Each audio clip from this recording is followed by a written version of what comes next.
ఇరాన్కి సంబంధించి కీలకమైనటువంటిది. నిన్న రాత్రి ట్రంప్ ఒక ప్రకటన చేశాడు, ఇంకేముంది అయిపోయింది, ఇరాన్ అంతు చూస్తాం, ఈ రాత్రికి వాళ్ళకి కాళరాత్రి మిగులుస్తామని.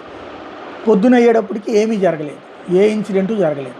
ఏంటిది అంటే ఒప్పందానికి మిత్రపక్షాలు గ్రీన్ సిగ్నల్ ఇచ్చినాయి అన్నటువంటి విషయం చెప్పుకొచ్చారు. హార్ముజ్ దిగ్బంధం యథాతథంగా ఉంటుంది, అయితే ఒప్పందం ఎప్పుడు కుదురుతుంది అని పాజిటివ్ సంకేతాలు వచ్చిన కారణంగా యుద్ధాన్ని ఆపాను అని చెప్పుకొచ్చాడు. నిన్నేమో దాడి చేశాడు, మొన్నేమో శాంతి అన్నాడు, మళ్ళీ నిన్న దాడి చేశాడు, మళ్ళీ వాడు దాడి లేదంటాడు.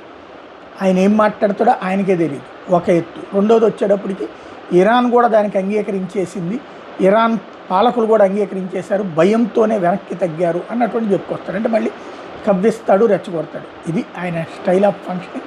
మళ్ళీ మళ్ళీ మళ్ళీ మళ్ళీ కొనసాగిస్తానే ఉండటమే ఇక్కడ విచిత్రమైనటువంటి వ్యవహారం.